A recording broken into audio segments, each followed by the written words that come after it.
आज की कहानी है जलपरी के गहने।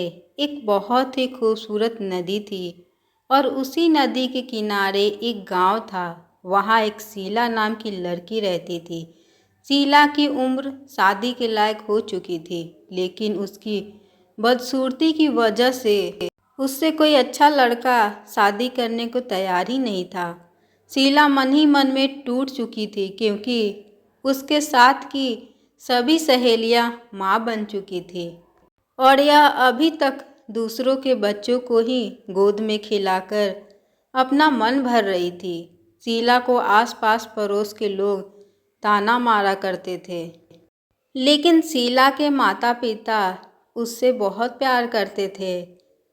उन्हें अपनी बच्ची की बहुत चिंता थी, इसलिए वह अपनी बच्ची की शादी के लिए गहने खरीदने बाजार जाते हैं।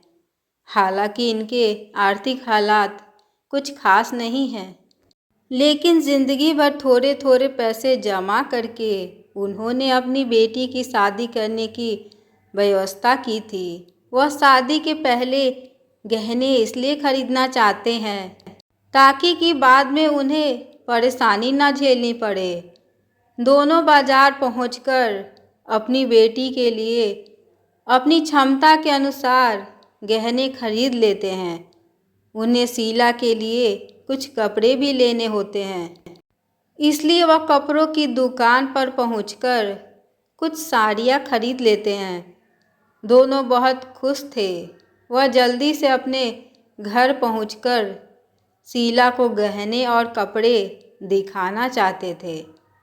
रास्ते से लौट ही रहे होते हैं कि अचानक उनके हाथ से गहनों वाला बैग एक व्यक्ति लेकर भाग जाता है।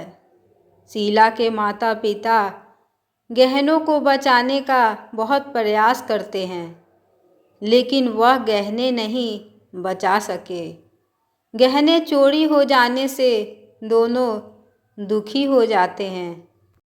उन्हें अब अपनी बेटी की शादी के सारे सपने टूटते हुए नज़र आने लगते हैं। दोनों सोचते हैं कि अब इस जीवन में क्या करेंगे। हम अपनी बेटी की शादी तक नहीं कर सके और दोनों आत्महत्या करने का फैसला कर लेते हैं।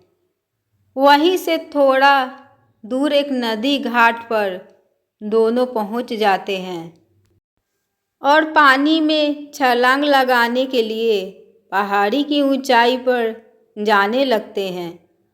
अचानक उन्हें एक लकड़ी की बॉक्स पानी में तैरता हुआ नज़र आता है। बॉक्स बहुत ही खूबसूरत दिख रहा था। दोनों लकड़ी की सहायता से बॉक्स को नदी के किनारे ले आते हैं और जैसे ही बॉक्स को खोलकर देखते हैं तो उनकी आंखें फटी की फटी रह जाती है, क्योंकि बॉक्स में एक से एक खूबसूरत गहने दिखाई दे रहे थे। दोनों एक दूसरे के चेहरे को देखते हैं और बॉक्स को जल्दी से लेकर अपने घर की ओर निकल पड़ते हैं। गहने मिलते ही दोनों ने अपना मरने का विचार बदल दिया था। वह घर पहुंचते ही अपनी बेटी को गहने दिखाते हैं। शीला बहुत खुश हो जाती है और उन्हीं गहनों में से जैसे ही वह एक खूबसूरत सा हार अपने गले में पहनती है, अचानक शीला एक परी की तरह खूबसूरत दिखाई देने लगती है। पूरे कमरे में उसके चेहरे की चमक से रोशनी फैल जाती है। ऐसा लग रहा था कि मानो कोई अप्सरा स्वर्ग से उतरकर आई हो। शीला अपने आप को आईने में देखती है तो दंग रह जाती है। उसे समझ ही नहीं आता है कि वह इतनी सुंदर कैसे हो गई। वह खुशी से झूम उठती है और अपने माता पिता के गले लग जाती है। यहाँ शीला अपनी खूबसूरती से खुश हो रही होती है और समुद्री दुनिया के अंदर गहनों के खो जाने से हलचल मच चुकी होती है। दरअसल उस लकड़ी के बॉक्स में जलपरी के गहने थे। गलती से वह समुद्री सतह के ऊपर आ गए थे। उन गहनों में जलपरी का एक खानदानी हार भी था जिसमें जादुई शक्तियाँ विद्यमान हैं। वह हार जलपरी को सभी जीवों की रानी बनने का दर्जा प्रदान करता था। इसलिए वह हार जलपरी के लिए बहुत ज़रूरी है। जलपरी का हार किसी भी इंसानी शरीर के संपर्क में आया तो जलपरी को तुरंत उसकी लोकेशन पता चल गई और वह गुस्से में आ गई। अब उसे किसी भी कीमत पर अपने गहने चाहिए थे, लेकिन समुद्री दुनिया से बाहर जाने में जलपरी को खतरा महसूस हो रहा था। इसलिए वह एक चूड़ी बेचने वाली का रूप बनाकर शीला के घर जाती है। यहाँ शीला की खूबसूरती की वजह से उसके घर में रिश्तों की लाइन लगी होती है। दरअसल जो भी शीला को देख रहा था वह उसकी खूबसूरती पर मोहित हो रहा था। उसके जैसी खूबसूरत लड़की पूरे शहर में नहीं थी और यह जलपरी के हार का ही कमाल था जो एक बदसूरत लड़की परियों की तरह दिखने लगी थी। शीला की शादी एक बहुत ही उच्च घराने में योग्य लड़के के साथ तय हो जाती है। दोनों एक दूसरे के हाथ में अंगूठी पहना ही रहे होते हैं कि उसी बीच जलपरी उनके दरवाजे पर पहुंचकर आवाज़ लगाती है, चूड़ी ले लो चूड़ी।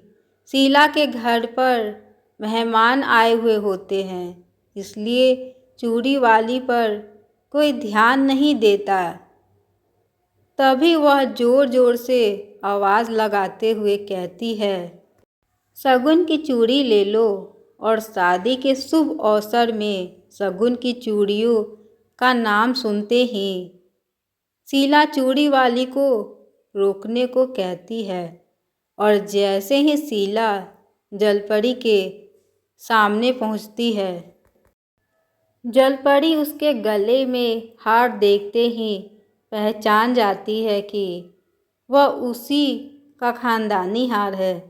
जलपरी चालाकी से वह हार देखने के बहाने शीला से मांगती है। शीला को यह बात पता ही नहीं थी कि उसकी खूबसूरती की वजह हार ही है। शीला बहुत भोली भाली लड़की होती है। वह हार निकाल कर जलपरी के हाथों में दे देती है। जैसे ही शीला हार निकाल कर देती है, अचानक वह बदसूरत लड़की में बदल जाती है। उसका कुरूप चेहरा देख जलपरी को दुख होता है। जलपरी ने उसके अंदर की खुशी महसूस की थी, लेकिन जलपरी की मजबूरी है कि वह हार शीला से उसे लेना ही होगा, वरना वह कभी भी समुद्री दुनिया में महारानी नहीं बन पाएगी। शीला को पता नहीं होता है कि हार निकालने के बाद वह बदसूरत हो चुकी है।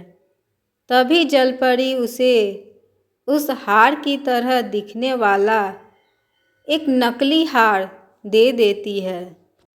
शीला खुशी खुशी उस हार को पहन लेती है, लेकिन शीला की खूबसूरती वापस नहीं आती है।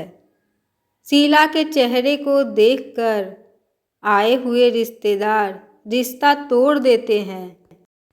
शीला को रिश्तेदारों की नाराज़गी की वजह अभी तक समझ नहीं आई थी, लेकिन जैसे ही वह आईने के सामने दोबारा आती है तो उसे समझ में आ जाता है कि उसकी शादी का रिश्ता क्यों टूट गया। जलपरी हार के साथ साथ शीला की खूबसूरती भी लेकर जा चुकी थी। शीला यहाँ अपनी बदसूरती को कोस रही होती है, लेकिन शादी टूटने का गम शीला से ज़्यादा उसके माता पिता को होता है। सभी रिश्तेदारों के सामने उनकी इज्जत उतर जाती है और वह अपने आप को हारा हुआ महसूस करने लगते हैं। जब सभी रिश्तेदार चले जाते हैं तो शीला बिना कुछ खाए पिए ही रोते रोते अपने कमरे में सो जाती है। अगले दिन शीला जैसे ही सुबह उठती है, वह फिर से खूबसूरत परी की तरह दिखाई देने लगती है। शीला के माता पिता शीला को सुबह देखते ही फिर से खुश होने लगते हैं और शीला को बताते हैं कि तुम एक परी की तरह दिखने लगी हो। शीला के पिता सोचते हैं कि यह कैसे हुआ। दरअसल जब जलपरी शीला के पास आई थी, उस वक्त वह उसके कुरूप चेहरे को देख दुखी हुई थी और जलपरी के आंसू शीला के हाथ में गिर गई थी। इससे शीला के हार्मोन बदल जाते हैं। अब शीला को खूबसूरत दिखने के लिए जलपरी के गहने की ज़रूरत नहीं थी। वह भी एक परी बन चुकी थी। जलपरी ने अनजाने में ही सही, लेकिन शीला को जिंदगी का सबसे अनमोल तोहफा दे दिया था। अपना कीमती समय देने के लिए बहुत बहुत धन्यवाद। हमारे चैनल को सब्सक्राइब कर लें कि आप हमारे वीडियो को देख सकें। ये कहानी कैसी लगी प्लीज़ कमेंट करके ज़रूर बताएं।